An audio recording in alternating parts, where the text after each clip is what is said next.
बिस्मिल्लाहिर्रहमानिर्रहीम। अस्सलाम वालेकुम फ्रेंड्स, कैसे हैं आप सब लोग। उम्मीद करती हूँ आप सब लोग भी खैरियत से होंगे। मैं हूँ समरीन और आप लोग देख रहे हैं यूट्यूब चैनल समर्स किचन। आज मैं आपके साथ चिनियोट की स्पेशल डिश मटन गुना की रेसिपी शेयर करूँगी।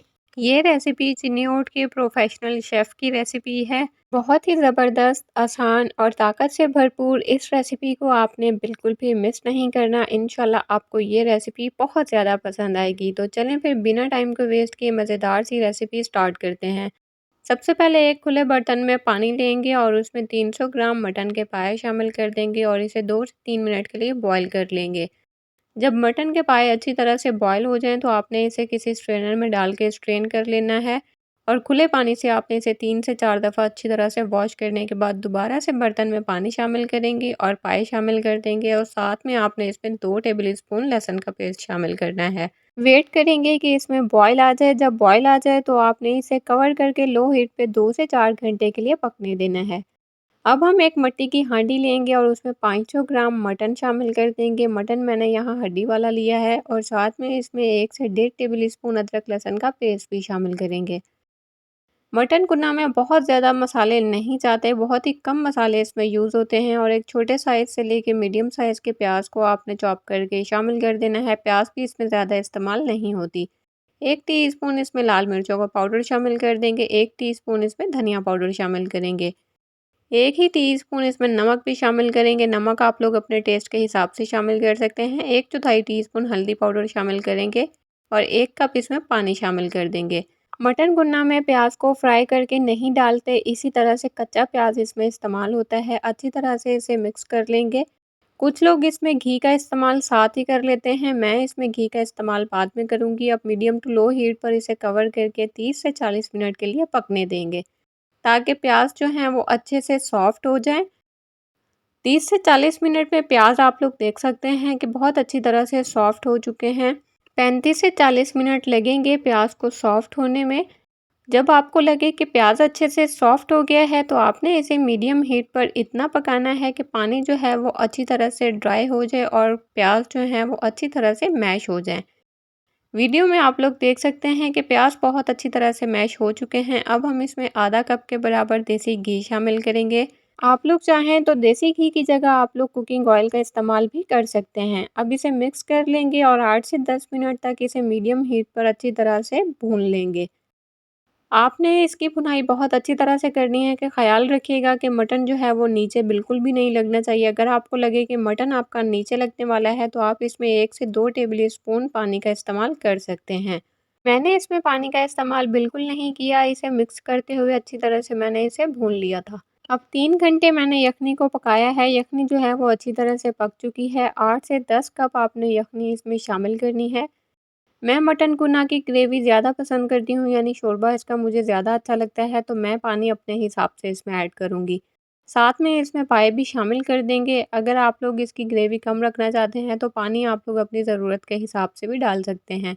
पाए भी इसमें डाल दिए हैं। अब गोश्त और पाए दोनों को मैं एक साथ दोबारा से पकाऊंगी। मुझे यहाँ पानी थोड़ा सा कम लगा था तो मैंने इसमें 1 कप पानी और शामिल किया है। पानी आप लोग अपनी ज़रूरत के हिसाब से कम या ज़्यादा कर सकते हैं। अब इसे कवर करके आपने मीडियम टू लो हीट पर इतनी देर पकाना है कि गोश्त जो है वो अच्छी तरह से आपका गल जाए। मुझे यहाँ इसे पकाते हुए 1.5 घंटा लगा था। 1.5 घंटे में गोश्त जो है वो अच्छी तरह से गल चुका था।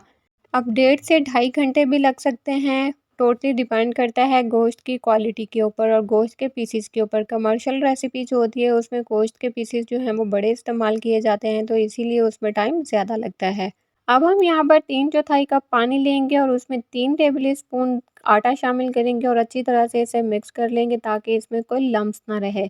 अब थोड़ा-थोड़ा करके ये आटे का मिक्सचर हम इसमें शामिल करेंगे और साथ ही इसे मिक्स करते रहेंगे। मैंने यहाँ क्योंकि शोरबा ज़्यादा बनाया है इसीलिए पानी और आटा इसमें ज़्यादा जाएगा। आप लोगों ने कम ग्रेवी करनी है तो आप फिर अपने हिसाब से इसे एडजस्ट कर सकते हैं। आपने इसे साथ के साथ मिक्स करते रहना है ताकि आटा जो है वो नीचे ना लगे। अब हम इसमें 1 टेबल स्पून बादाम का पेस्ट भी शामिल करेंगे और अच्छी तरह से इसको मिक्स कर लेंगे और 2 से 3 मिनट के लिए आपने इसे कुक करना है। अब इसे कवर करके हम 3 से 4 मिनट तक के लिए लो हीट पर इतना पकाएंगे कि इसका ऑयल ऊपर आ जाए। मटन कुन्ना का मेन इंग्रेडिएंट जो है वो है काला ज़ीरा। इसके बिना तो ये रेसिपी कंप्लीट ही नहीं होती। 1 टीस्पून इसमें क्रश किया हुआ काला ज़ीरा शामिल कर देंगे और इस तरह से हांडी को हिलाते हुए इसे मिक्स करेंगे। अब आपने इसमें चम्मच को नहीं चलाना। तो चलें फिर जब तक हम इसे डिश आउट कर रहे हैं, आप लोग अगर चैनल पर न्यू आए हैं तो जल्दी से चैनल को सब्सक्राइब कर लें, बेल आइकन को प्रेस करना तो बिल्कुल मत भूलिएगा ताकि इस तरह की आने वाली मज़े-मज़े की वीडियोज़ ईद पर आप लोग मिस ना कर सकें। बहुत ही ज़बरदस्त, लाजवाब, ताकत से भरपूर क्योंकि हमने इसमें पाए भी इस्तेमाल किए हैं, हड्डी वाला गोश्त भी इस्तेमाल किया है। जो लोग यखनी पीना पसंद नहीं करते, वो लोग इस रेसिपी को बना के यखनी के तौर पर एक दफ़ा ट्राई ज़रूर करें। इंशाल्लाह आप सबको ये रेसिपी बहुत ज़्यादा पसंद आएगी। बहुत से ऐसे लोग हैं जो यखनी पीना पसंद नहीं करते। आप लोगों ने इस रेसिपी को यखनी के तौर पर एक दफ़ा ट्राई ज़रूर करना है। चाहें तो आप लोग इसमें घी का इस्तेमाल भी कम कर सकते हैं, मिर्चों और नमक का इस्तेमाल भी आप लोग कम कर सकते हैं। हमने इसे बहुत ही हल्की आंच पे बहुत अच्छी तरह से पकाया है। इसकी हड्डियों का रोगन जो है वो अच्छी तरह से शोरबे में आ गया है।